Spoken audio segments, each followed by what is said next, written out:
इसमें मैंने बहुत सारी कहानियां पढ़ी हैं, उसमें जो मेरे को सबसे अच्छी लगी वो आपको बताता हूं। वो बादशाह खान की है। बादशाह खान का नाम आपने सुना ही होगा, खान अब्दुल गफ्फार खान। और लंबे तगड़े पठान थे। वो जिस इलाके में पैदा हुए थे वहां के बारे में ये माना जाता था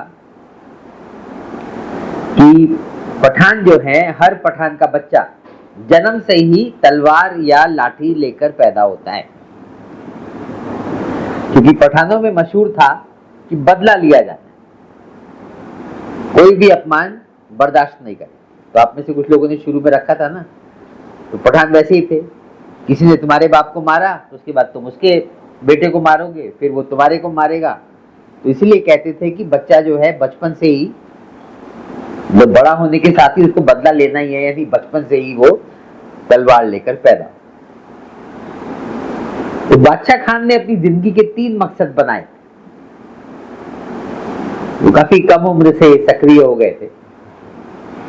पहला था कि पठानों को इसकी जो बदले वाली सारी मानसिकता है इससे बाहर निकालना। दूसरा, विदेशी शासन से आजादी मिले। उस इलाके में जबरदस्त आजादी का आंदोलन था, नॉर्थ वेस्ट फ्रंटियर प्रोविंस, वो जो आज जो पाकिस्तान का वो इलाका है। और वो भी पठान भी लड़ाकू और अंग्रेज फिर दमन करते थे भयंकर। और तीसरा, उन्होंने उनका मूल जो देश था जिंदगी का, वो था हिंदू मुस्लिम एकता पैदा करना। और इस उद्देश्य के लिए उन्होंने खुदाई खिदमतगार नाम का संगठन बनाया था। खुदाई खिदमतगार मतलब खुदा की खिदमतगार, यानी सर्वेंट्स ऑफ गॉड, ईश्वर के स्वयं सेवक समझ लीजिए। लेकिन लड़ाई कैसे लड़ी जाए ये सूझ नहीं रहा था, क्योंकि जो पारंपरिक तरीके थे उसमें अंग्रेज जबरदस्त कत्लेआम करते थे। तो ऐसे में फिर वो गांधी जी के संपर्क में आए और खुदाई खिदमतगार आंदोलन भी नमक सत्याग्रह में शामिल हो गया। अब आंदोलन का तरीका बदल गया, अब हिंसा नहीं। तो क्या हुआ, उसकी ये घटना जो मैं आपको बताने जा रहा हूं, ये खान साहब, अब्दुल गफ्फार खान साहब के बेटे थे अब्दुल गनी खान। उन्होंने, ये खान साहब की फोटो है गांधी जी के साथ, तो इनके बेटे थे अब्दुल गनी खान। वो ये किस्सा लिखते हैं और उनको ये किस्सा एक अंग्रेज अफसर ने बताया था और अपने बारे में बताया था। उस अंग्रेज अफसर का नाम था कर्नल बैकन, यानी कर्नल था अंग्रेजों की फौज में। और वो अंग्रेजों को, वो उसने अब्दुल गांधी को ये किस्सा बताया। बोला मैं उस इलाके में असिस्टेंट कमिश्नर था और इनके आंदोलन वालों को लाल रेड शर्ट बोला जाता था, यानी लाल कमीज वो उनका ड्रेस थी। तो रेड शर्ट्स बोले पकड़ के लाते थे, 14-14 साल के बच्चे पकड़ के लाते थे आपकी उम्र के। और उसको सख्त निर्देश था कि जो भी पकड़ कर लाया गया उसको मिनिमम 2 साल की सजा देनी है। तो बोलता था, वो आते थे तो वो उसका कन्वर्सेशन है, वो कहता है, वो पूछता था उनसे, क्या तुम लाल शर्ट हो? वो बच्चा बोलता था हाँ। क्या तुम आजादी चाहते हो? हाँ। अगर मैं तुमको छोड़ दूं तो तुम दोबारा क्या करोगे? फिर आंदोलन में आ जाऊंगा। तो गांधी बोलता था, मेरे को लगता था कि उस बच्चे से गले लिपट लिया जाए, लेकिन करूं क्या, मैं मजबूर था। उसको 2 साल की सजा सुनाने को मजबूर था। कर्नल बोलता था, बोला कि 14-14 साल के बच्चे आ रहे हैं और मेरे को बोल रहे हैं हाँ मैं दोबारा ऐसा करूंगा, तुम्हें यहां रहने का कोई अधिकार नहीं है, अपने देश वापस चले जाओ। और वो उनको सजा सुनाता था। तो कहता है मैं सजा सुनाते सुनाते पागल हो रहा था, रोज शाम को शराब पीकर धुत होता था घर जाने के बाद। तो मेरी पत्नी ने वाइसरॉय को खत लिखा कि यदि तुम चाहते हो कि बैकन पागल ना हो तो इसको ट्रांसफर करो। तो कौन जीत रहा था? कौन जीत रहा था? अहिंसा जीत रही। आपका दुश्मन वो भी आपसे गले मिलना चाहता है और परेशान है कि भाई मैं करूं क्या। तो ये गनी उसके बाद लिखते हैं, उनकी किताब में ये उसका कोट है, वो कहते हैं कि पहले क्या होता था, हम उनको गोली मार देते थे, फिर अंग्रेज पूरे गांव को सजा देते थे, कभी कभी पूरे गांव को गांव निकाला देते थे कि तुम गांव छोड़कर जाओ कहीं और। तो पूरा आंदोलन टूट जाता था। अब हमको ऐसा हथियार मिल गया कि अंग्रेज कुछ कर ही नहीं सकते। कर क्या रहे हो? नमक उठा रहे हो, बोले हम नमक खा रहे हैं। और तुम सजा भी क्या दोगे? कुछ किया तो है नहीं ना, नमक ही तो खाया है। तो इतना कमाल का मुद्दा था। तो आंदोलन जो है वो मजबूत होता चला गया, मजबूत होता चला गया। आपको समझ में आ गया कि दुनिया का 20% आंदोलन कैसे शामिल हुआ। ऐसा ही ये किस्सा अकालियों का भी है, वो भी बहुत इतना ही मार्मिक किस्सा है। उन्होंने गुरुद्वारों पर अंग्रेजों ने नियंत्रण कर लिया था, उससे अंग्रेजों को मुक्त कराने के लिए ऐसे ही आंदोलन लड़ा था। वो भी यही किस्सा है अकाली। वो जो आपने लाठी वाला किस्सा देखा ना धरासन सत्याग्रह का, उसका ठीक वही है। सब अकाली पहुंच गए, गुरुद्वारा तुम खाली करो। वो लाठी मारते थे, गिर जाते थे अगले अकाली 3-3, 4-4 की लाइन में, हजारों। बहुत मशहूर आंदोलन। तो पठान और अकाली यानी सरदार दोनों जो हिंसक, जो इन लोगों को जानते हैं उनको समझ में आया, मालूम होगा कि उनको अहिंसा में कन्वर्ट कर देना ये गांधी का ही काम।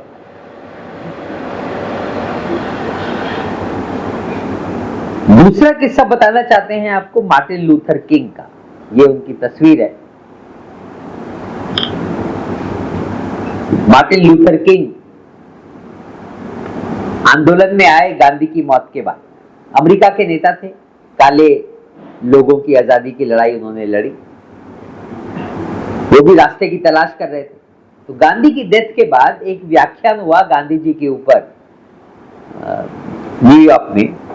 वो भाषण हार्वर्ड यूनिवर्सिटी, जो अमेरिका की मशहूर यूनिवर्सिटी है, उस यूनिवर्सिटी के अध्यक्ष ने, जॉनसन उनका नाम था, डॉक्टर जॉनसन, वो गांधी के बारे में व्याख्यान दे रहे थे। मार्टिन लूथर किंग ऑडियंस में बैठे थे।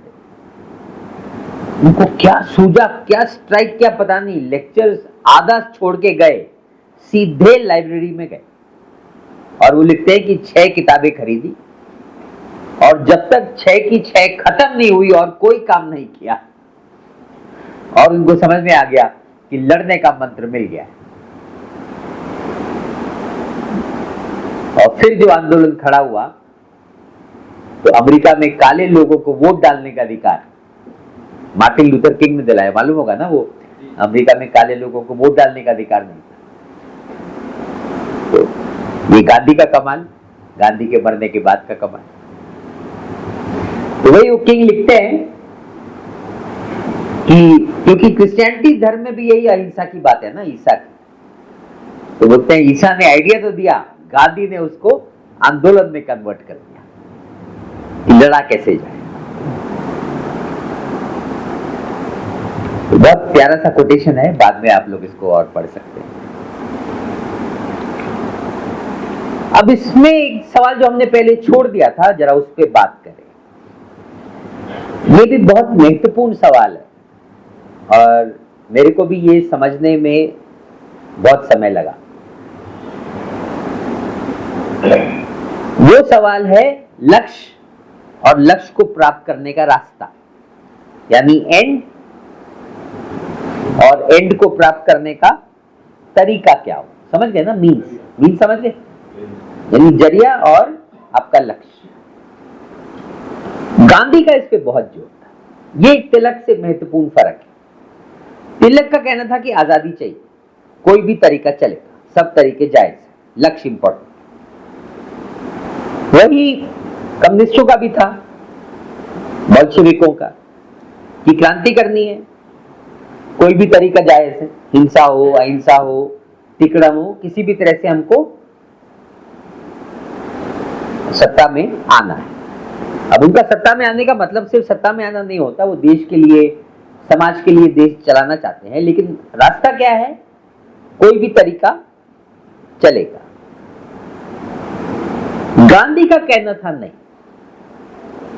गांधी का कहना था रास्ते से आदमी इंसान बदलता है, जो रास्ता होगा वैसा इंसान बनेगा, इसीलिए रास्ता महत्वपूर्ण है। बल्कि गांधी का कहना था कि रास्ता ही महत्वपूर्ण है, यदि सही रास्ता हुआ तो लक्ष्य देर से बेर आपको मिलना ही है, आपको मिले ना मिले वो महत्वपूर्ण नहीं, लेकिन उस तरफ आप हुजूम चल देगा।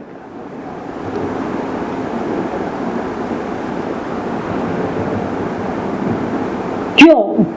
चलो इस पे बात करें, क्यों क्यों रास्ता महत्वपूर्ण है? आपको लक्ष्य प्राप्त करना है, लक्ष्य प्राप्त करना है तो कोई भी तरीका चलेगा, लक्ष्य होना चाहिए ना पूरा। उदाहरण आप खुद ही समझ लो, मैं उदाहरण दूं इसके बदले, आप बताओ। मैं आप लोगों में से बहुत सारे लोगों की जिंदगी से जुड़ा उदाहरण दे सकता हूं। हमको एग्जाम पास करना है, एग्जाम पास करने का तरीका हुआ कि किसी भी तरह से पास कर लो, नकल करके पास कर लो, रटा लगा के पास कर लो, तिकड़म करके पास कर लो, लेकिन उसमें आपका ज्ञान बढ़ा क्या? आपने किसी भी तरह से पास तो हो गए, ज्ञान कहां मिला?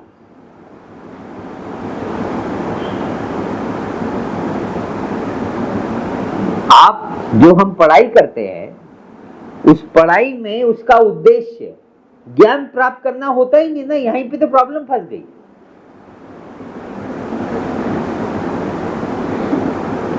तो यदि हम, तो वो शॉर्टकट जो आपने अपनाया, अब वो अलग बात है कि सब शॉर्टकट अपना रहे, आपने भी अपना लिया, लेकिन मुद्दा ये है कि ये सारा का सारा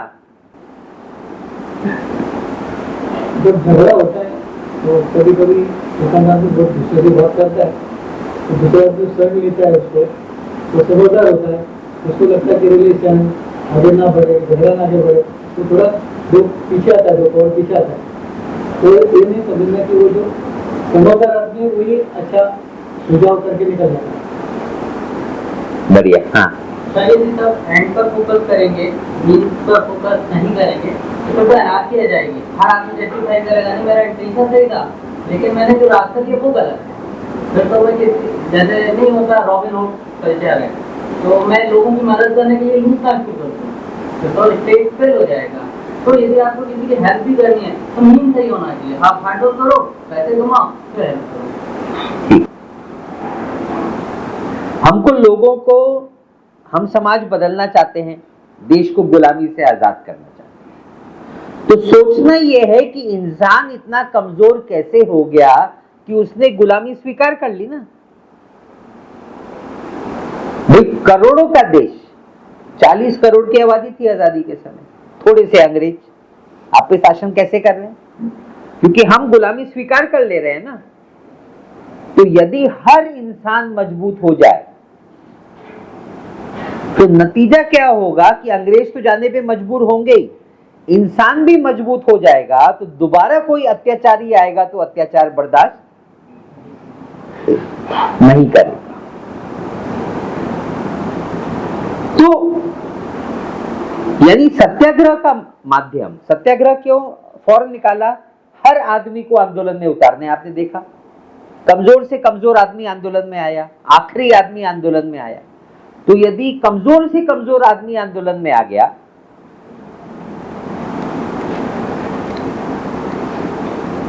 तो, और उस पूरी प्रक्रिया में हर व्यक्ति बदल रहा है, तो गांधी ने एक उदाहरण दिया, इस पे हम आगे और विस्तार से बात करेंगे। जैसे गांधी का कहना था, हमको आजादी मिल जाए, जाति प्रथा बनी रहे, तो वो आजादी मेरे को नहीं चाहिए, क्योंकि फिर सवर्ण सत्ता में आ जाएंगे ना, दलित तो वहीं रह जाएंगे। तो गांधी ने ये जोर दिया कि हमको इसके प्रति लोगों को बदलना पड़ेगा, और वो अभी से शुरू होगा। जैसे गांधी ने क्या बोला, महिलाओं को आंदोलन में उतारा, दुनिया का सबसे बड़ा आंदोलन महिलाओं का, तो गांधी ने महिलाओं को उनकी गुलामी से मुक्त किया ना। यदि फॉर्मूला ये होता कि पुरुष लड़ ले, महिलाएं बाद में आएंगी, तो बाद में भी घर के अंदर ही रह जाएंगी ना, क्योंकि पुरुष सत्ता में आएंगे और वो महिलाओं के प्रति नजरिया नहीं बदलेगा तो अब कब बदलेगा। तो एक तो ये पूरा मुद्दा जो लड़ाई का है, उसका एक महत्वपूर्ण पहलू है कि जो रास्ता है, इसीलिए रास्ता बड़ा महत्वपूर्ण है। और उसमें एक और बहुत बड़ा फायदा होता है, जब सब लोग हिम्मती हो गए तो एक और फर्क पड़ेगा। वो क्या फर्क पड़ेगा?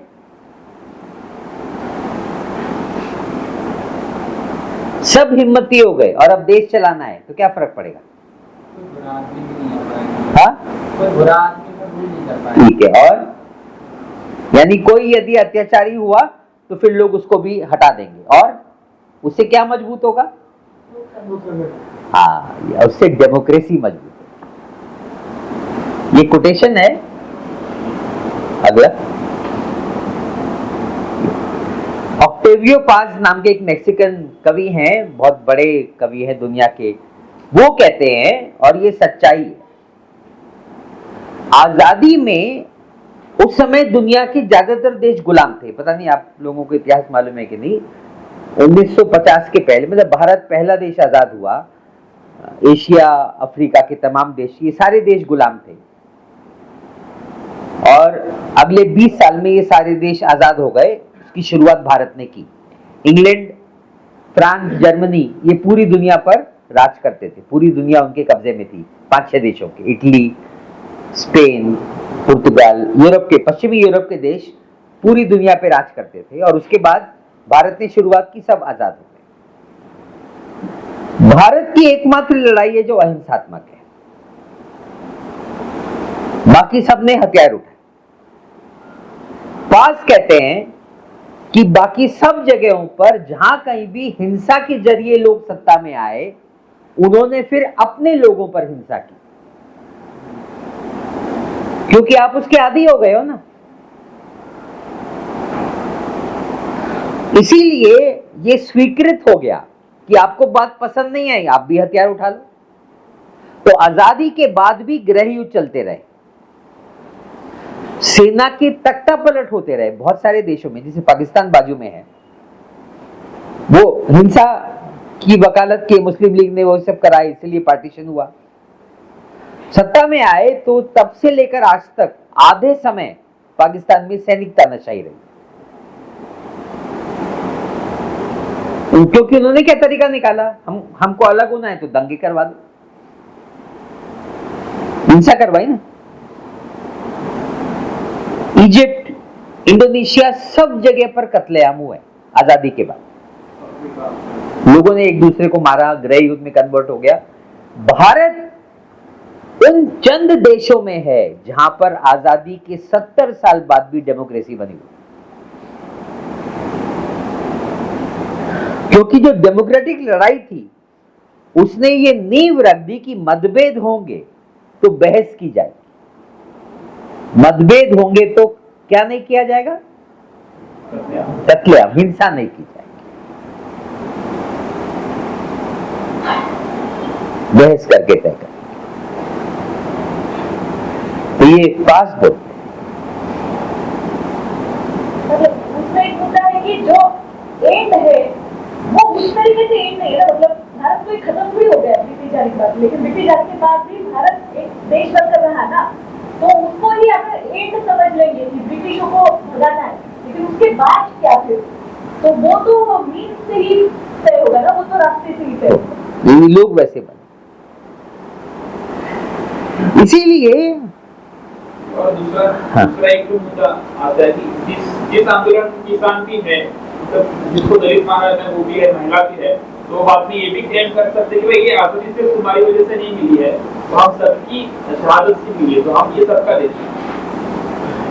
और आपको आश्चर्य होगा, मेरे ख्याल से यही एक कारण है, भारत दुनिया का पहला देश है जिसने आजादी की समय ही सारे लोगों को वोट डालने का अधिकार दिया। दुनिया के किसी देश में जब वो देश आजाद हुआ या देश बना तो सबको, अमेरिका 1787 में कॉन्स्टिट्यूशन बना है, काले लोगों को वोट डालने का अधिकार 1965 में मिला। यूरोप के तमाम देशों में संसद बन गई, महिलाओं को वोट डालने का अधिकार नहीं मिला, वो मिला 100 साल बाद, 150 साल बाद। हमने इमीडिएट 47 में, जबकि दुनिया के सबसे गरीब देशों में से था, निरक्षरता भयंकर थी क्योंकि स्कूल कॉलेज थे नहीं, लेकिन आंदोलन में सब आ चुके थे ना, 20% आबादी आंदोलन में आ चुकी थी।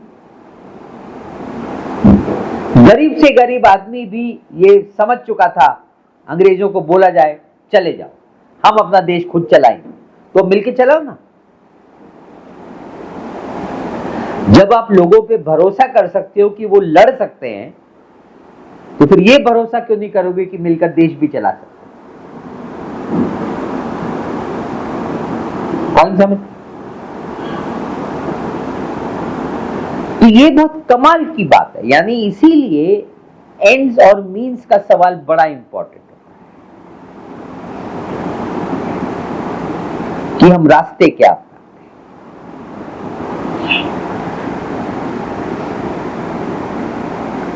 फिर गांधी इसमें एक और भी चीज जोड़ते हैं, हिंसा और अहिंसा की बहस। गांधी कहते हैं जब आप हिंसा करते हो तो दूसरे के आत्मसम्मान को ठेस पहुंचाते हैं, फिर वो बदला लेने की भावना में आ जाता है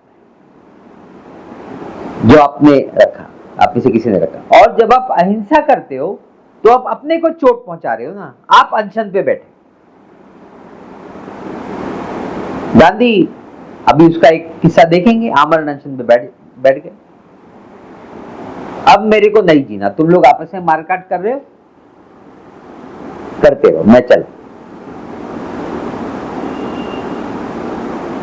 मेरे को ये बर्दाश्त नहीं। अपने को कष्ट दे रहे हैं, दूसरा हिल जाता था कि अरे। तो उसका एक बहुत खूबसूरत उदाहरण हम अभी एक फिल्म क्लिप में देखेंगे थोड़ी देर में।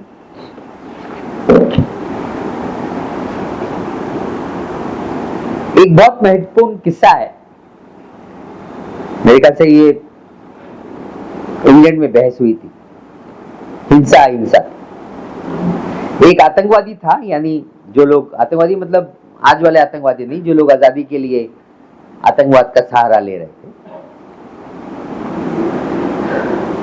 तो उनकी गांधी से बहस हुई। उनका ये, वो बंदा ये बोला, ये ऑन रिकॉर्ड बहस, वो बोला कि आपका रास्ता बापू, उस समय बापू नहीं थे, गांधी जी, बहुत लंबा है और इसमें मिलेगी कि नहीं मिलेगी कोई गारंटी नहीं है, हमारा मार्ग पक्का है, हमको इस रास्ते से जल्दी और पक्की आजादी मिल जाए। गांधी बोले ठीक उल्टा है, मेरे रास्ते से जीत निश्चित है, आपके तरीके से जीत मिलेगी कि नहीं मिलेगी, उसमें मान लीजिए आप सत्ता पे भी पहुंच गए तो जनता का शासन नहीं होगा, आपका शासन होगा।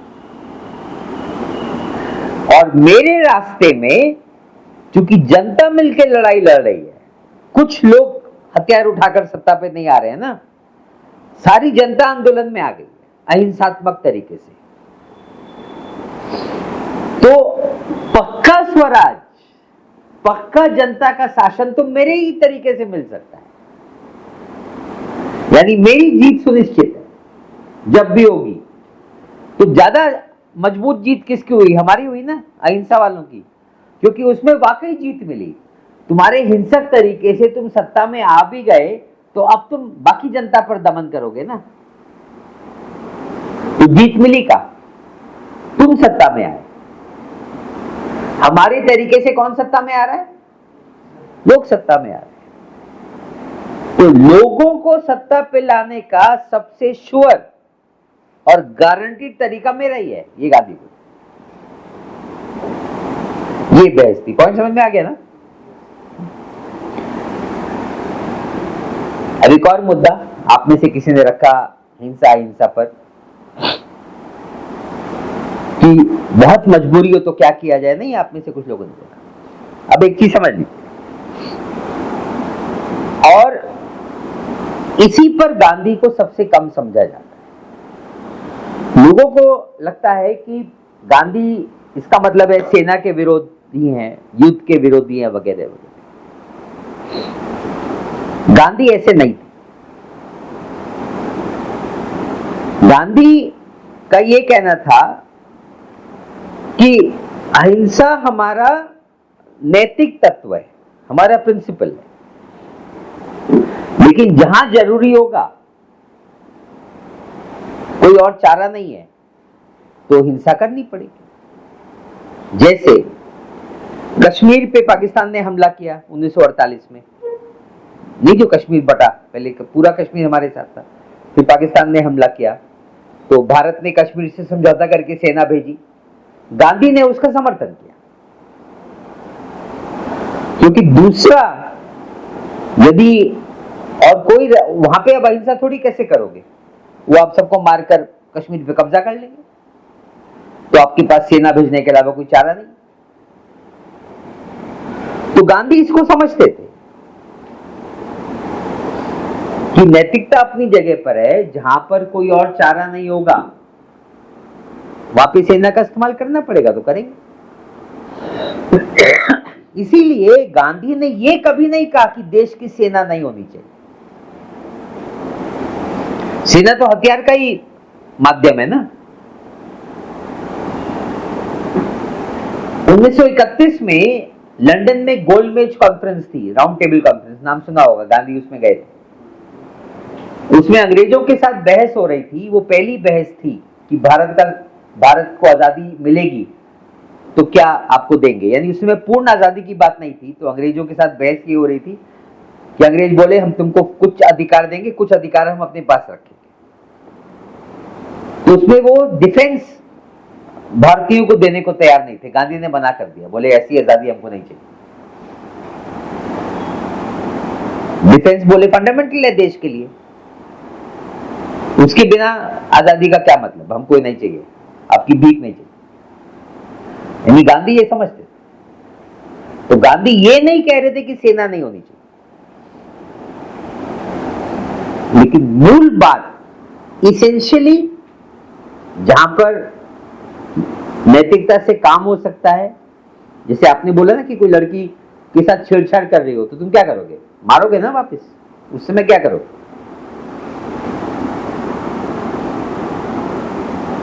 कोई सवाल उठाया था ना, एक मेरे ख्याल से केरल ने किसी ने पूछा शुरू में, याद आ रहा है जब आपने तो बात उसकी नहीं है। तो लेकिन इसेंशियल मुद्दा ये है, ये सवाल प्रिंसिपल्स का मुद्दा है। हम मानते किसको? जब तक हिंसा की जरूरत पड़े तब तक समझ लो कि हम जो समाज चाहते हैं वो नहीं बन रहा। ये बुनियाद। लेकिन मैक्सिमम पॉसिबल, जहां तक संभव हो, गांधी का था कि हथियार हाथ नहीं उठे।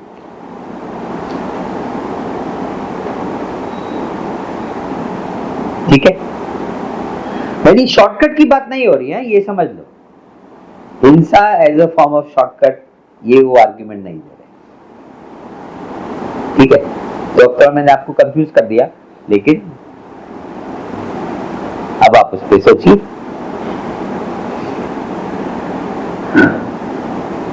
क्या हुआ? तो जल्दी जल्दी चलाया। ठीक है, कितने 3:10 हो गए। ठीक है,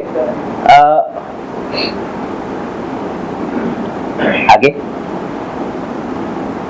तो गोडसे जो मुद्दा था, गोडसे इसको नहीं समझ पाए गांधी को। तो गोडसे कहते हैं कि गांधी अहिंसा के चलते देश को कमजोर बनाना चाहते थे, इसीलिए हमने उनकी हत्या की। ये हिंदुत्ववादी जो है वो कभी गांधी को समझे ही। गांधी देश को कमजोर बना रहे थे कि मजबूत बना रहे थे अहिंसा से? पाकिस्तान हिंसा पर बना, बट गया। हम आज भी एकजुट है।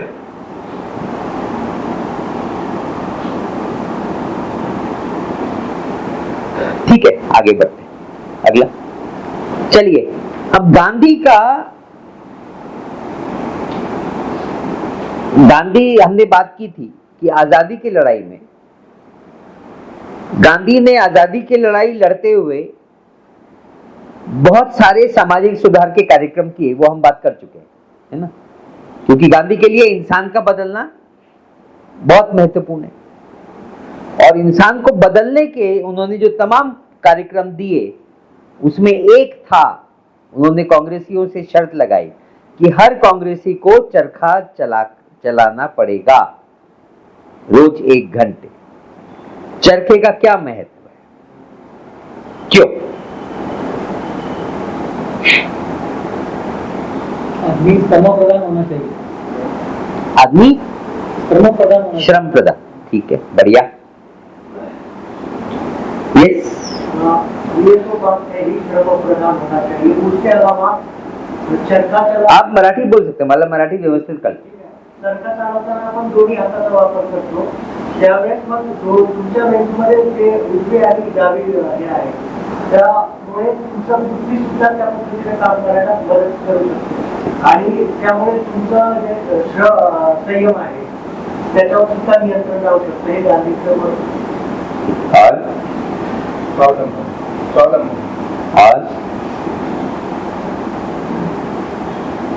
और सब बढ़िया बोल रहे हैं। और कोई? ईशा नाम है ना आपका? हाँ, ईना। हाँ, अवलंबन। इधर चरखे का क्या महत्व? चरखे से जो भी सूत निकलेगा वो आगे चलकर वो कपड़ा बनेगा, तो वो सबके लिए अच्छा ही होगा, क्योंकि खुद में ये सूत बना कपड़ा बनाना वो सबके लिए अच्छा होगा, सस्ता गिरेगा। और ठीक है, कोई थोड़ा सा अवलंबन से जुड़ जाता है और देश का उद्योगों का विकास होगा, और ठीक है, रोजगार मिलेगा, बढ़िया। और यस, हाँ,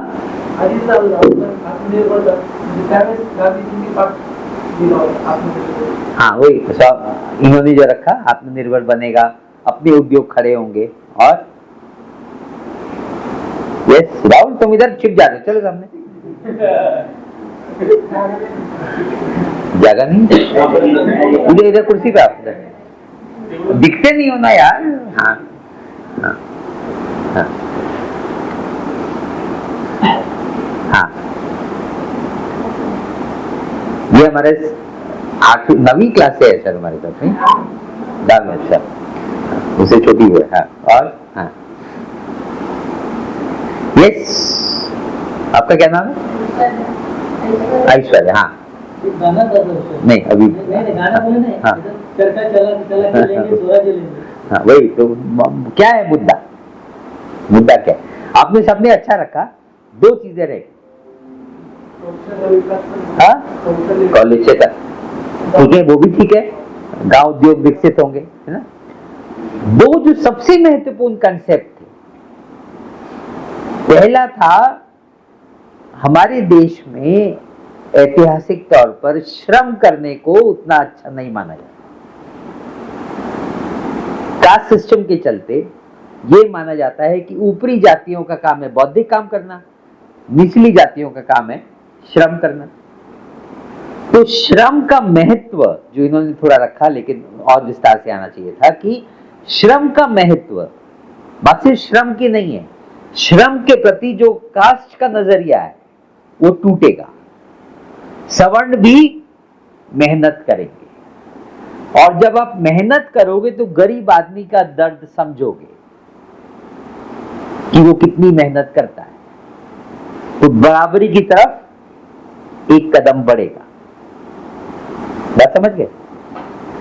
दूसरा आपने जो रखा, जब आप चरखा चलाओगे और अपने हाथ का कपड़ा, स्वदेशी का नारा दिया हुआ है, विदेशी कपड़े का बहिष्कार, अपना कपड़ा बनाओ और पहनो, तो जो आपको गर्व होगा, आप अपने आंदोलन से जुड़ोगे। हमने मिलकर ये कपड़ा बनाया, अपना कपड़ा हम खुद पहन रहे, तो स्वाभिमान भी जगेगा, जनता से जुड़ाव बनेगा, यही अपनी जनता है, वो मेहनत कर रही है। जाति टूटेगी क्योंकि सब लोग मेहनत कर रहे हैं, तो जाति की जो उत्तरण है वो टूटने में मदद मिलेगी।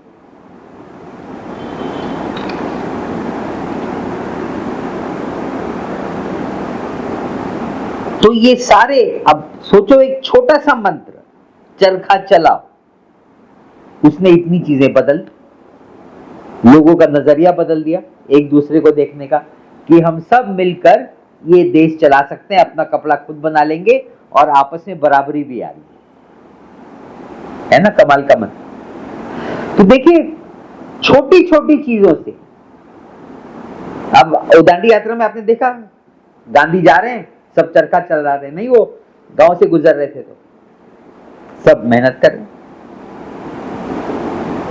छोटा सा मंत्र।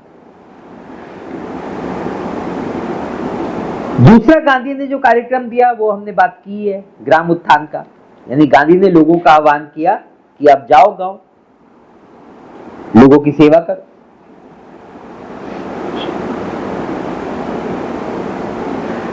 अब एक अगला मुद्दा लेते हैं, जाति पर गांधी। इस पर गांधी, आपने से किसी ने रखा भी था कि बाबा साहेब अम्बेडकर और गांधी पर काफी आरोप लगते हैं, एक दूसरे के प्रति लोग आरोप लगाते हैं कि गांधी जाति व्यवस्था के समर्थक वगैरह। अब ये एक बड़ा महत्वपूर्ण विषय है, खास तौर पे आज के भारत, क्योंकि इस पर बहुत ज्यादा मिथक है कि गांधी को कैसे समझा जाए।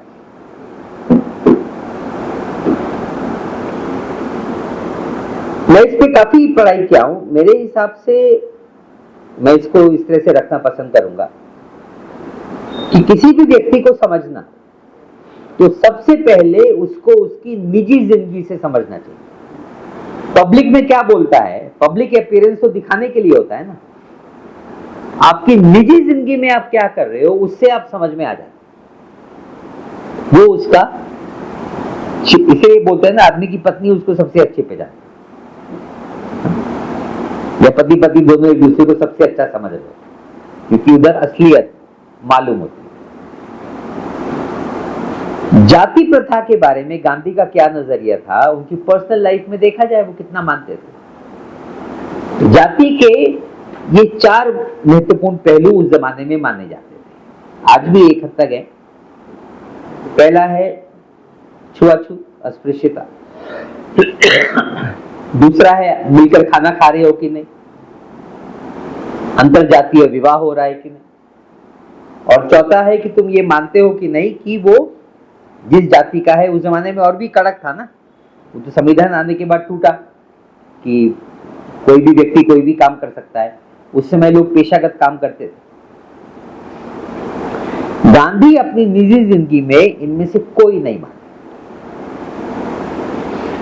छुआछूत के मामले में वो बचपन से ही उनका इसके खिलाफ एक चिढ़, और बड़े हुए तो समझदारी भी बन गई, लेकिन बचपन से ही वो अपनी जीवनी में लिखते भी हैं कि उनके घर में जो टॉयलेट क्लीनर बच्चे आते थे उनके साथ वो खेल खेलते थे, उनकी माँ उनको डांट लगाती कि वो अछूत है, उसके साथ क्यों खेल रहे हो। लेकिन गांधी को कभी वो पटा नहीं। थोड़े और बड़े हुए तो उनको समझ में आया कि ये तो गलती है, तो स्टैंड लेना शुरू किया। दक्षिण अफ्रीका में जब वो थे तो उनके घरों पर जो भी लोग अछूत माने जाते थे, मुसलमान, ईसाई, हिंदुओं में दलित, सब उनके घर में आते थे, रुकते थे, साथ में खाते थे, वहीं सोते थे। और उन दिनों आपको मालूम होगा ओपन टॉयलेट होते थे ना, टॉयलेट था तो वो टॉयलेट बाद में साफ किया जाता था। तो गांधी के आश्रम में आपस में लोग रोटेशन से टॉयलेट साफ करते थे। तो उनके एक दोस्त जो अछूत कहलाता था, वो आश्रम में रुकने आया उनके यहाँ। तो कस्तूरबा ने आपत्ति उठाई कि मैं उसका टॉयलेट साफ नहीं करूंगी क्योंकि वो अछूत है। तो गांधी ने कहा कि तुम आश्रम छोड़ के जा सकती हो, यहां पर रहना है तो छुआछूत नहीं हो सकती। यानी पत्नी को भी नहीं बख्शा।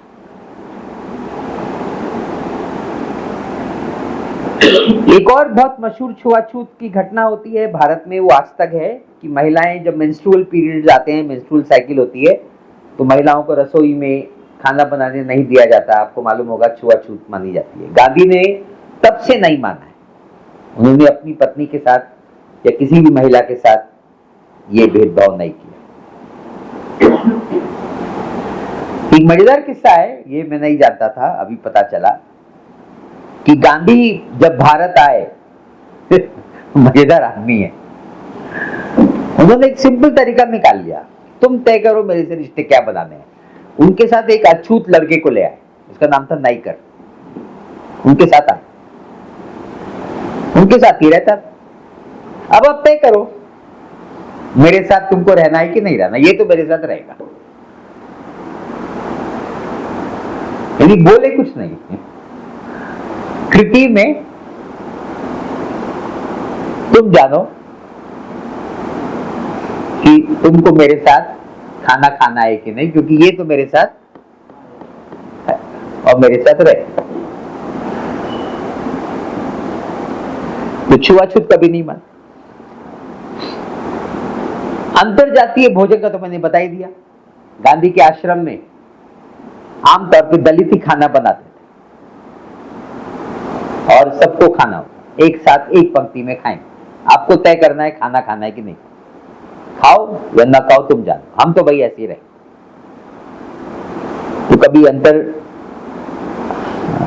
वो जातीय भोजन अपनी निजी जिंदगी में उन्होंने नहीं माना। अंतरजातीय विवाह दक्षिण अफ्रीका से लेकर आखिरी समय तक गांधी अपने आश्रमों में कराते रहे और न जाने कितने कराए, शुरू से नहीं माना।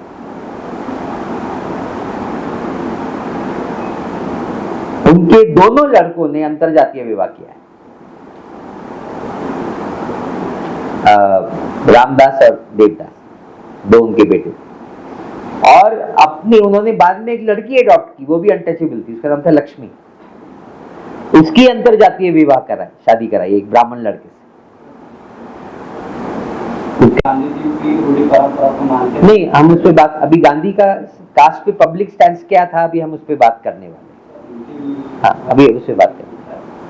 तो लेकिन अंत में गांधी ने जब माहौल बदला, परिस्थिति, उस पर हम गांधी पे आ रहे हैं कि गांधी का जो पब्लिक स्टैंड था उस पर हम अभी बात करेंगे।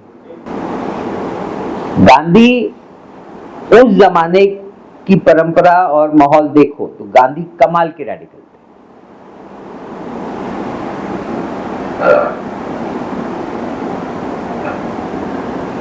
जैसे पेशों से हेरिडिटरी ऑक्यूपेशन मानना, बहुत कम लोग जानते हैं कि कांग्रेस के सम्मेलन हुआ करते थे, याद है वो एनुअल बायएनुअल कॉन्फ्रेंसेस जिसमें पूरे देश भर से लोग इकट्ठा, ओपन टॉयलेट्स होते थे।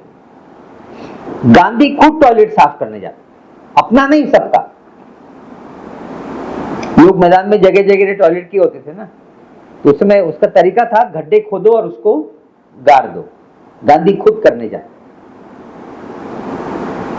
तो शर्म के मारे बाकी कांग्रेसी भी, नहीं तो लोग उसके लिए दलितों को काम पे लगाते थे ना, जो डोम वगैरह हैं, जो जातियां पैखाना साफ करती हैं, गांधी खुद करते थे। गांधी का एक और मशहूर किस्सा, गांधी भारत आए तो उन्होंने पहला आश्रम अहमदाबाद में खोला, काचरप में, फिर उसको साबरमती नदी के किनारे में। उस आश्रम के शुरुआती सदस्यों में एक दलित परिवार था, रामजी भाई और उनकी पत्नी, रामजी भाई और गंगा बहन बदिया, दलित थी, आश्रम में रहने आ गए। आसपास के व्यापारी वगैरह गांधी को चंदा देते थे, सबने चंदा देना बंद कर दिया। ये परिवार रहेगा तो हम इस आश्रम को फाइनेंस नहीं दे सकते। गांधी ने कहा तुम्हारा पैसा तुम्हारे पास रखो। हाँ क्या बोल रहे? हाँ, गांधी ने बोला तुम रखो, आश्रम जैसा ठीक हम समझते हैं वैसा चलेगा। मालूम किस्सा क्या है? आखिरी दिन था आश्रम चलने का, लास्ट डे। गांधी ने वैकल्पिक व्यवस्था कर ली कि बाजू की हरिजन बस्ती में आश्रम शिफ्ट कर जाएगा। वो भी देखिए कहाँ शिफ्ट करना है, बाजू की हरिजन बस्ती में शिफ्ट कर। तुमने हमको निकाला ना, ठेंगा तुमको, हम हरिजन बस्ती में जाकर। उस दिन रात को, अगले दिन सुबह आश्रम शिफ्ट होना था, रात को विक्रम साराभाई के पिताजी, बड़े व्यापारी थे, नोटों की गड्डी, थैलों की गड्डी लाकर आए और गांधी को दिए कि बापू आश्रम जारी है। कॉम्प्रोमाइज करने को तैयार नहीं।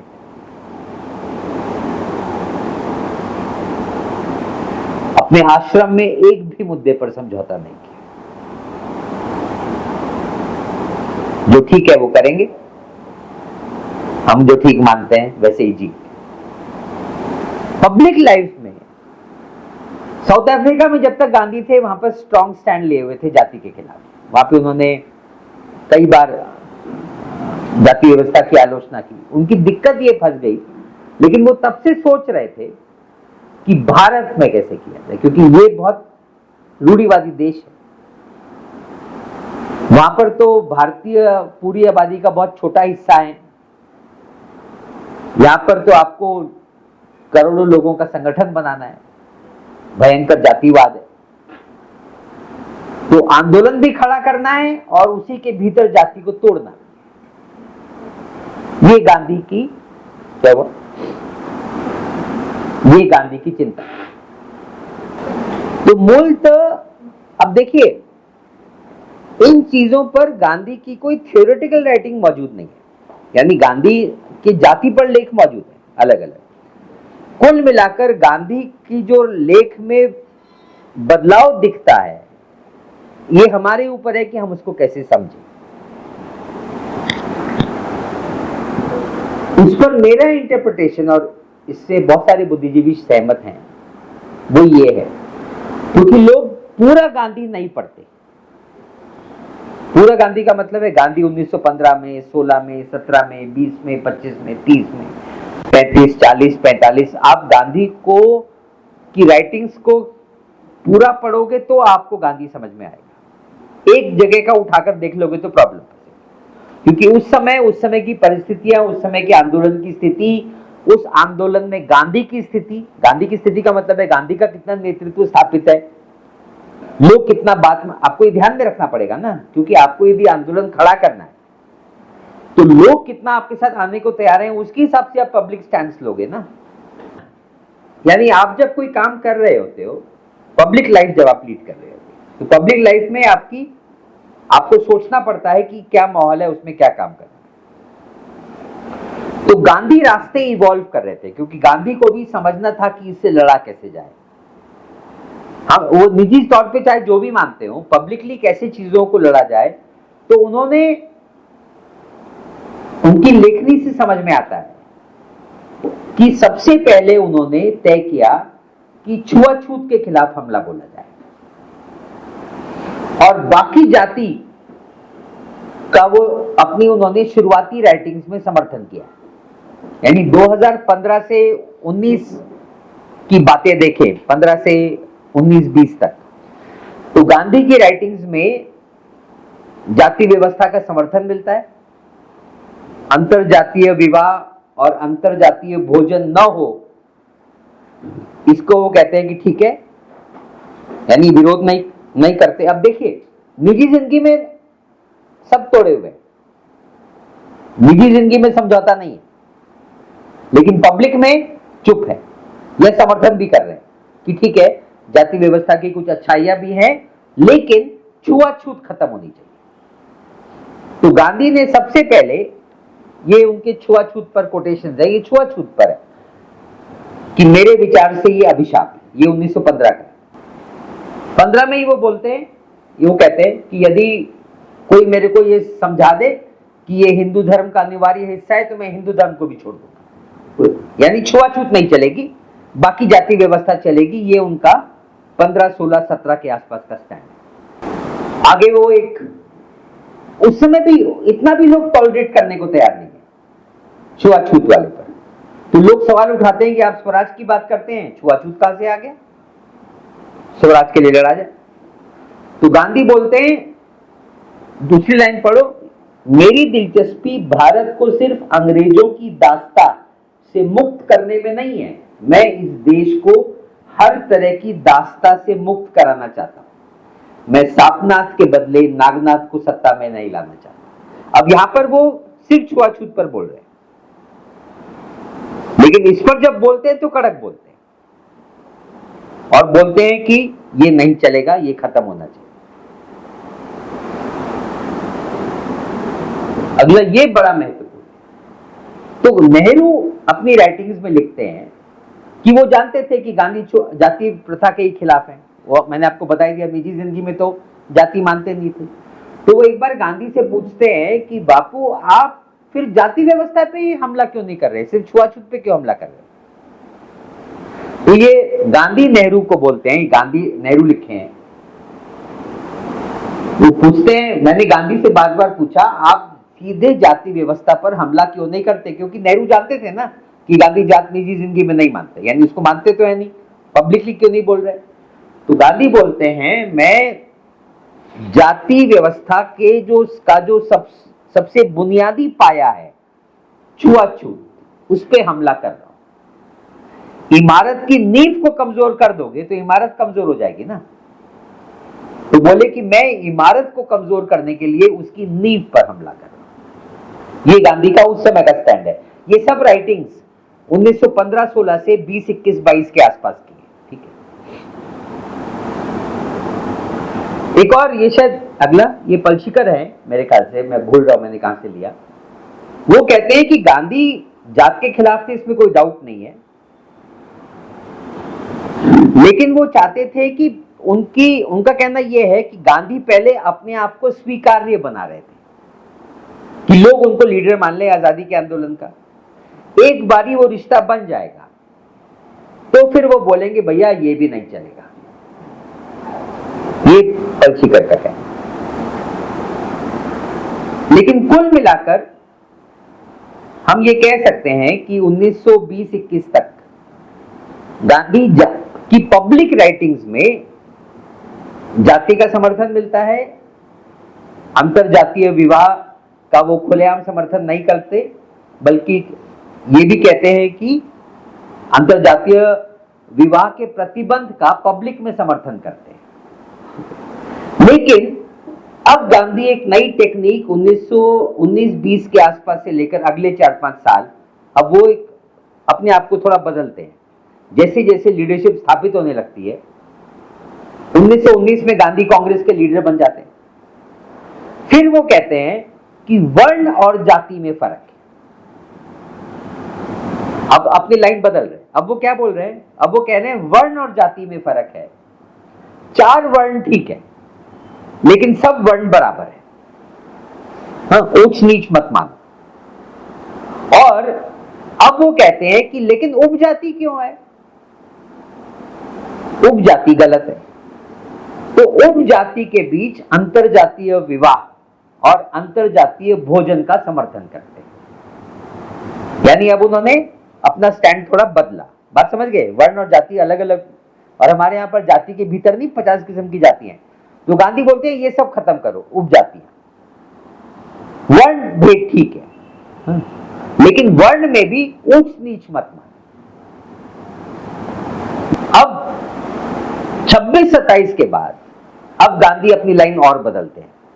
अब ये थर्ड स्टेज है। पहले स्टेज में अंतरजातीय विवाह वगैरह का समर्थन का विरोध नहीं करते। सेकंड स्टेज में वर्ण जाति के बीच में फर्क करते हैं। थर्ड स्टेज में और आगे बढ़ जाते हैं। अब वो कहते हैं कि वर्ण का जाति से कोई लेना देना नहीं है और वर्ण के भेष में छिपे जाति के राक्षस का नाश हो। वर्ण की विडंबना ने ही हिंदू धर्म और भारत को नीचा दिखाया है। और अब वो कहते हैं कि ये जो वर्ण के भीतर ऊंच नीच मानते हो, ये बहुत गलत है और ये खत्म होना चाहिए। और अब वो कह रहे हैं कि अंतरजातीय अंतरवर्णीय भोजन भी होना चाहिए। अब वो अपनी बात भोजन तक आगे बढ़ाते हैं। अगला, ये 1927 के सितंबर में उनका भाषण है। ये तंजावुर में उन्होंने ब्राह्मणों के बीच में दिया है और खुलेआम उनको बोलते हैं कि आज वर्णाश्रम के नाम पर जो राक्षस मौजूद है उससे लड़िए और आप पाएंगे कि मैं आपके साथ हूं। फिर वो कहते हैं मेरा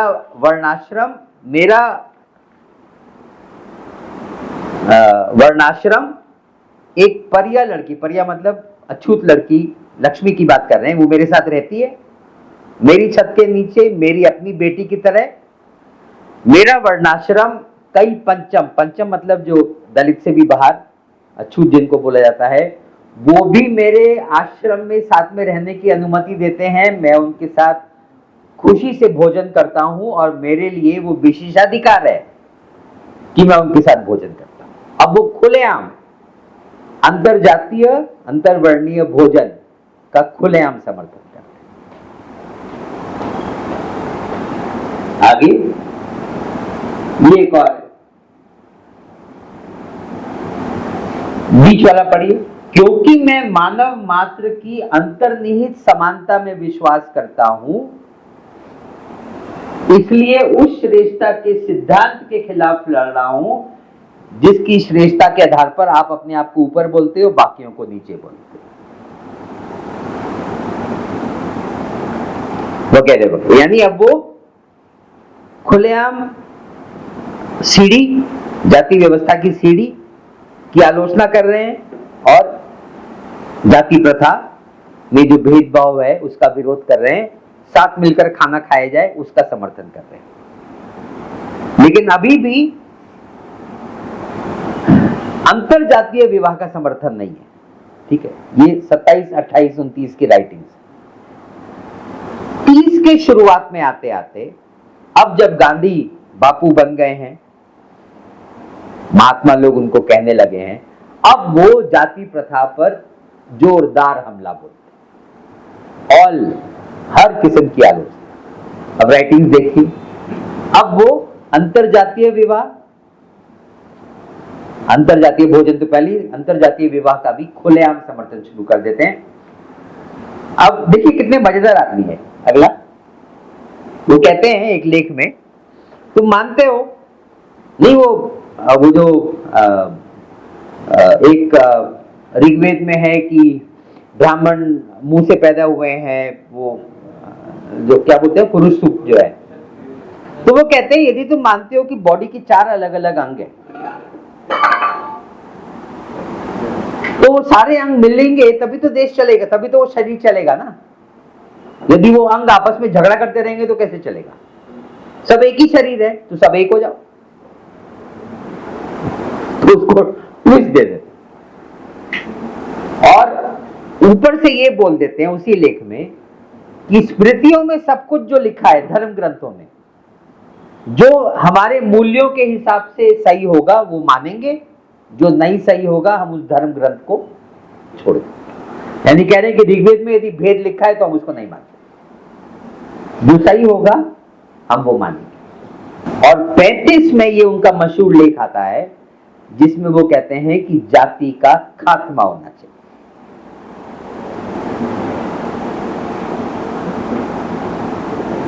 और उसी लेख में ये भी घोषित कर देते हैं कि हिंदू ग्रंथों में वर्णाश्रम में अंतरजातीय विवाह पर भी प्रतिबंध कभी नहीं था और अंतरजातीय भोजन पे भी कभी प्रतिबंध नहीं था। यानी अब वो कह देते हैं कि यही हिंदू धर्म है कि जाति तोड़ो, अंतरजातीय विवाह भी अलाउड, अंतरजातीय भोजन सब कुछ अलाउड, खुलेआम स्टैंड लेते हैं। 43 में एक लेख में लिखते हैं, एक ही वर्ण है शूद्र। विवेकानंद जो बोलते हैं कि सारे लोग अपने आप को दलित बोलने लगे, ये विवेकानंद बोलते हैं। ब्राह्मणों को बोलते हैं छोड़ दो अपना अहंकार, सब दलित बोलो अपने आप। गांधी भी वही स्टैंड ले। 47 में वो घोषणा करते हैं कि अब मैं उसी शादी में जाऊंगा जो अंतर जातीय होगी, जिसमें कम से कम एक दलित होगा, नहीं तो मैं शादी में जाऊंगा ही। तो मैं जब आपको जो शुरू में किस्सा बताया, मैं सोचता था कि गांधी जातीय व्यवस्था के समर्थक हैं, तो मैं नारायण भाई देसाई के आश्रम में गया, आपको जो शुरू में नहीं बोला था, तो वो मेरे को बोले कि बेटे एक ही तथ्य बताता हूं, उसके बाद तुम तय करो कि गांधी जातीय व्यवस्था के समर्थक थे कि नहीं। मेरे को बोले गांधी मेरी शादी में नहीं आए, और वो गांधी के पोते माने जाते हैं क्योंकि महादेव देसाई के पोते थे। महादेव देसाई गांधी के सबसे करीबी सेक्रेटरी थे और उन्हीं की गोद में वो बड़े हुए गांधी की। तो बोले गांधी से मेरे से ज्यादा करीबी तो कोई था ही नहीं, मैं तो उनके बच्चों से ज्यादा करीबी था, और गांधी मेरी शादी में नहीं आए क्योंकि दोनों सवर्ण थे। और गांधी ने बोल दिया था उसी शादी में जाऊंगा जिसमें एक दलित होगा। नहीं गए, बोले अब तय कर लो गांधी जातीय व्यवस्था के समर्थक थे कि नहीं। तो देखिए, और आखिरी पढ़िए, वो कांग्रेस का आह्वान करते हैं कि कांग्रेसी जो है अब दलितों से शादी करे।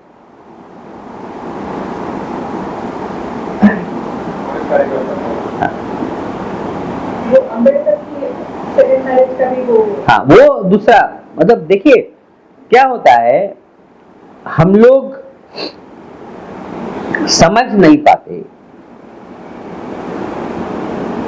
और आम लोग जो हैं वो, ये सब जायंट्स थे ना, अंबेडकर भी जायंट थे, गांधी भी जायंट थे, अपन बौने लोग। तो हम लोग को जिस तरह से गली के झगड़े करते हैं ना, हम अपने नजरिए से उनको देखते हैं। वो दूसरे किस्म के लोग थे। गांधी और कांग्रेस ने, नेहरू वगैरह ने कभी वो मुद्दा नहीं उठाया कि आपने वो सवाल क्यों उठाया, और कहा कि संविधान कमेटी के सबसे महत्वपूर्ण पद आपको लेना है, ड्राफ्टिंग कमेटी का चेयर, क्योंकि आप उसके एकदम योग्य हो। आपने हमारी क्या आलोचना की, क्या फर्क पड़ता है? अब देश के लिए संविधान बन रहा है, जिम्मेदारी आप लो। और अंबेडकर ने भी ये नहीं पूछा कि तुमने वो सब क्यों किया था जो मैंने किताब में लिखा है, तो मैं कैसे लूं। उन्होंने भी जिम्मेदारी ली और पूरी निभाई।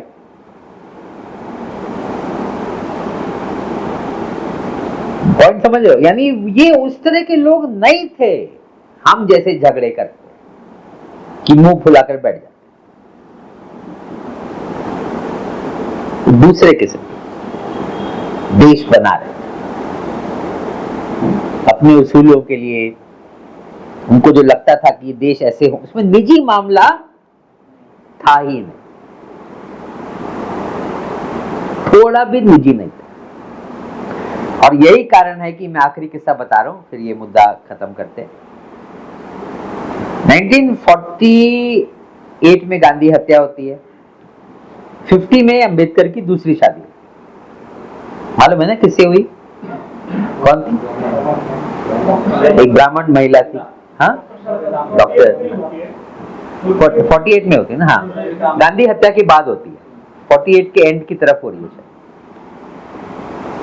तो नारायण भाई मेरे को एक किस्सा पता है और मेरे तो आंखों में आंसू आ गए। वो मेरे को बोले तुम लोग कोई सब समझ में नहीं आएगा, ऐसे ही मेरे को डांट लगाया, बोले मैं तुमको एक किस्सा बताता हूं, थोड़े बड़े हो फिर समझ जाओगे।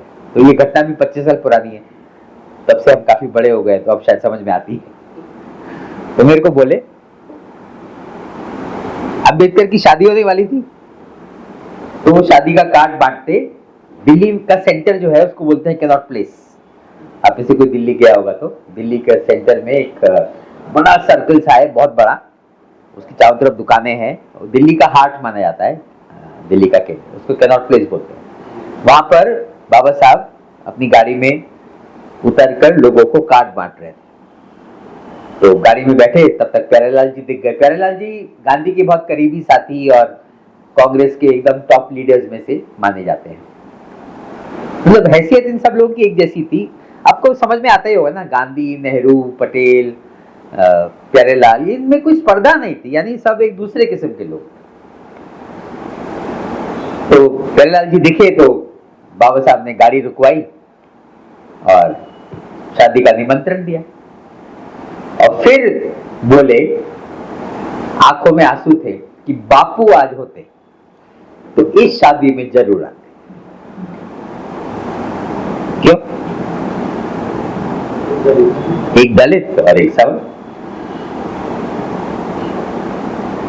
तो आप सोचिए कि हम जिस तरह से बहस करते हैं गांधी वर्सेस अंबेडकर, वो उस तरह से देखते थे क्या?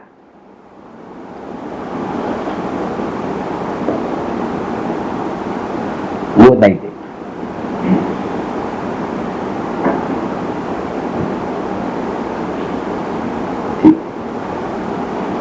यानी उनके झगड़े रामदास अठौले वर्सेस ये जो बाकी सब है, हाँ? वो झगड़े नहीं, वो दूसरे किस्म के लोग।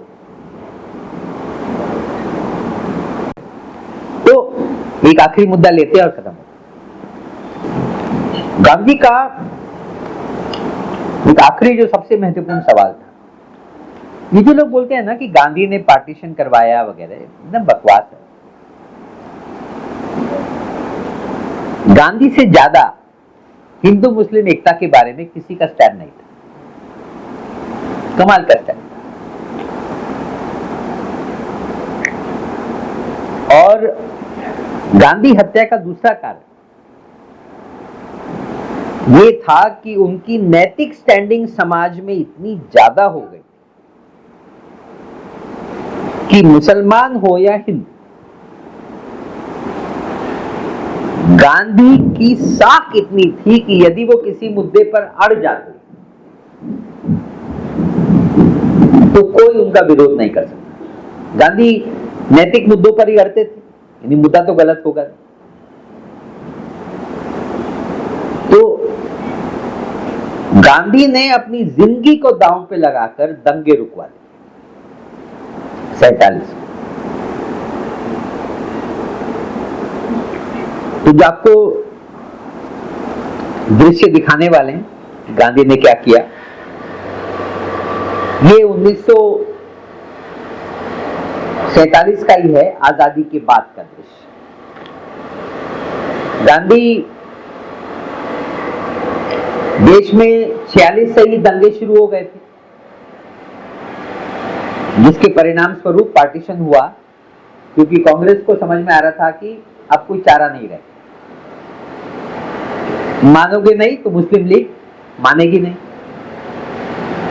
इधर आरएसएस जवाब देने को तैयार है, भयंकर कत्लेआम हो रहा था, तो मजबूरी में कांग्रेस ने पार्टीशन स्वीकार। लेकिन पार्टीशन के चलते जो बंटवारा हो गया दिलों का, उससे दंगे रुक नहीं रहे। तो गांधी दंगे रोकने के लिए बिहार गए, फिर उसके बाद कलकत्ता गए। कलकत्ता में वो अगस्त 1947 में थे, जब देश आजाद हुआ। दंगे रोकने की कोशिश कर रहे थे, दंगे रोकने में सफल हुए और 15 अगस्त को कलकत्ता के ईदगाह मैदान में पूरे कलकत्ता ने, हिंदू मुसलमान ने मिलकर आजादी का जश्न मनाया। लाखों लोग इकट्ठा थे। 18 अगस्त को ईद पड़ी, फिर 5 लाख लोग इकट्ठा हुए, हिंदू मुसलमान मिलकर ईद मनाई गई। 1 सितंबर को फिर दंगे शुरू हो, देश आजाद हो गया, दंगे फिर शुरू। तो गांधी समझ गए कि अब कोई और रास्ता नहीं है और गांधी आमरण अनशन पर बैठे। माउंटबेटन वाइसरॉय थे, अब गवर्नर जनरल, भारत के आखिरी गवर्नर जनरल या पहले और आखिरी। वो गांधी को लिखते हैं कि दिल्ली और पंजाब में हमारी सेनाएं दंगे नहीं रोक पा रही हैं, 55,000 सैनिक लगा रखे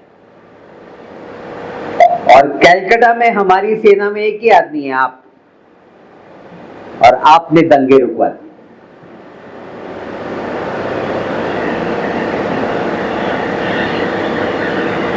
और अंत में कहते हैं, वो कमांडर इन चीफ थे ना भारतीय सेना के उस समय, बोलते एक अधिकारी की हैसियत से मैं आपको सलाम करता हूं।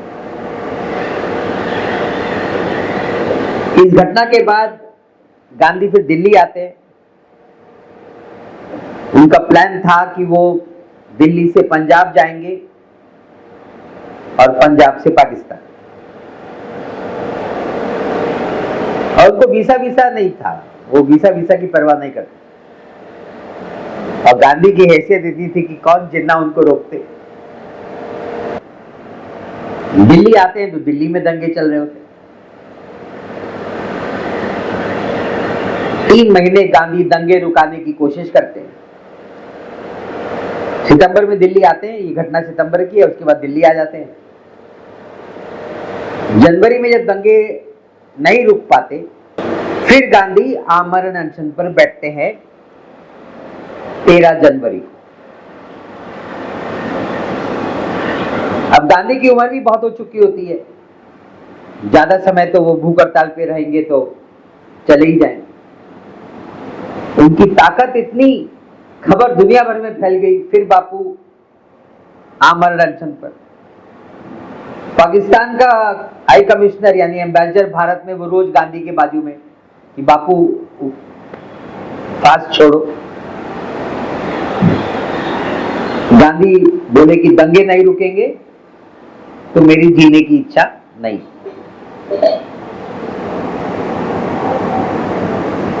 सत्रह जनवरी को लाखों की भीड़ के सामने मौलाना आजाद गांधी की शर्तें घोषित कर देते हैं।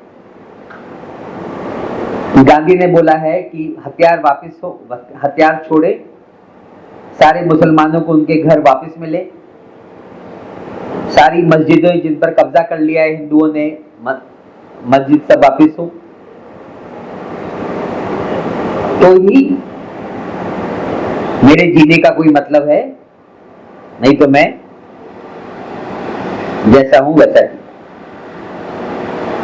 अगले दिन 24 घंटे के भीतर सारे सांप्रदायिक संगठन, मुस्लिम लीग, आरएसएस, हिंदू महासभा, सारे नेता गांधी के आश्रम के बाहर, वो जहां अनशन कर रहे थे, हथियारों का ताल लग गया, सारे लोगों ने हथियार फेंके, लिखित वायदा दिया। ये खत उन्होंने गांधी को दिया जिसमें उन्होंने बोला कि दंगे बंद, सारे मुसलमानों को उनके घर वापस मिलेंगे, जो मुसलमानों का एक उधर मेला लगता था वो मेला वैसा ही होगा, और ये सब लोग खुद करेंगे, इसमें सेना और पुलिस नहीं रहेगी, हम अपनी मर्जी से शांति स्थापित करें। ये उन्हीं का खत है कि मुसलमान अब दिल्ली में खुलेआम घूम सकते हैं, कोई दंगे नहीं होंगे, इज्जत और प्यार के साथ लोग रहेंगे।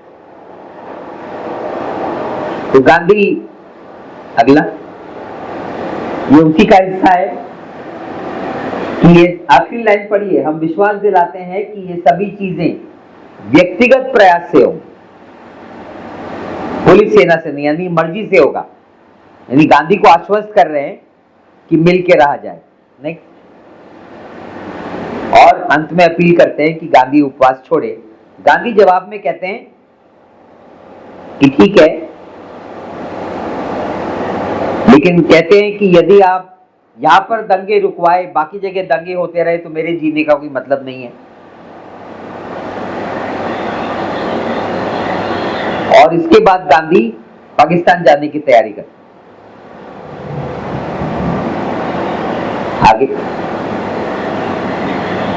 तो वही गांधी मूलतः कहते हैं लोगों से, उसी का है कि आप जो कह रहे हैं दिल से कहिए, मेरे दबाव में आकर मत कहिए। और दंगे रुक जाते हैं। 12 दिन बाद गांधी की हत्या। आज जो विश्लेषकों का कहना है, मूल मामला बाकी सब कुछ नहीं है। जितनी गांधी के बारे में उल्टी सीधी बातें लोग कहते हैं, वोट से खुद कहते हैं, उनकी दिक्कत यह है कि गांधी की ताकत इतनी जबरदस्त, मुसलमान हिंदू सभी गांधी की बात मान रहे, दंगे रोक जा रहे हैं। आरएसएस, हिंदू महासभा भी हिम्मत नहीं कर पा रहे कि गांधी आमरण अनशन पर बैठे तो आप दंगे करा सकते।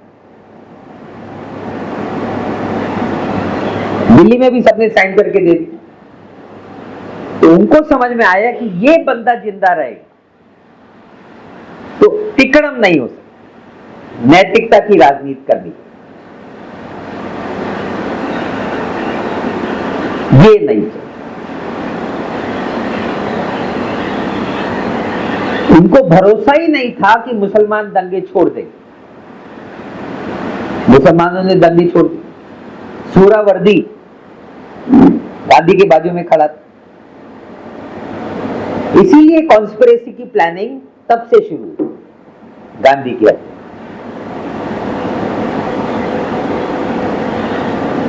जो लेटेस्ट किताब आई है, जो रिसर्च की है, सावरकर वगैरह ने, आखिरी जो पूरा कॉन्स्पिरेसी थी उसकी शुरुआत अगस्त में होती है, जब उनको समझ में आता है कि ये बंदा जिंदा रह गया तो सांप्रदायिक बंटवारा नहीं, नैतिक ताकत बहुत जबरदस्त।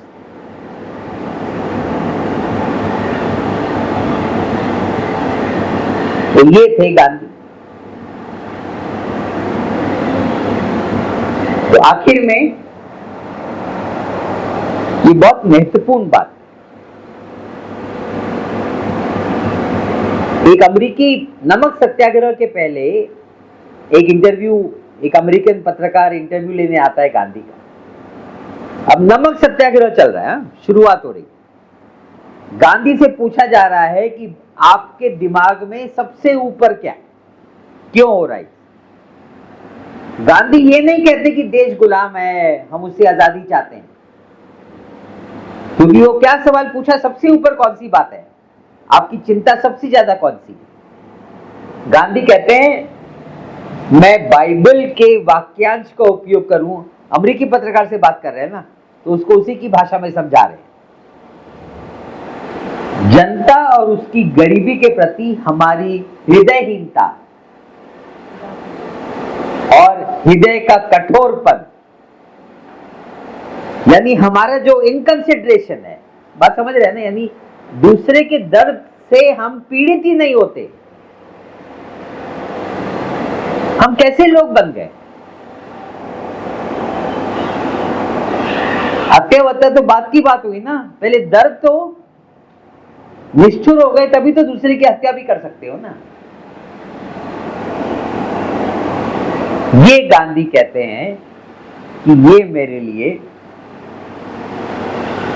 सबसे दर्दनाक बात, कि इंसान इंसानियत कैसे छोड़ देता है।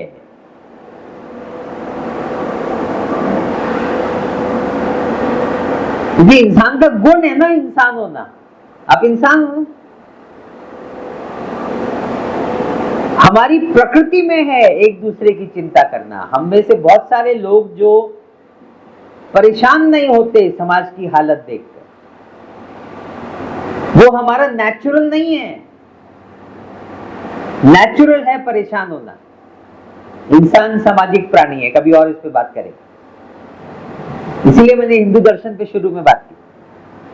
वो यही कहता है ना, स्व मतलब यूनिवर्स, अध्यात्म मतलब यूनिवर्स से जुड़ो।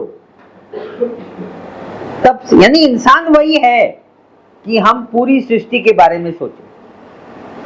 और यहां पर सृष्टि छोड़ो, देश छोड़ो, हम एक व्यक्ति और अपना स्वार्थ उतने तक सीमित हो गए हैं। गांधी इंसान को उसकी इंसानियत वापस दिलाना चाहते, और यही कारण है कि ये उनका सबसे प्रिय भजन। इसका अर्थ ये है, वैष्णव जन मतलब अच्छा जन वो है पीर पराई जाने रहे, यानी दूसरे के दर्द को जो समझे। समझ के इसका अर्थ ये उसका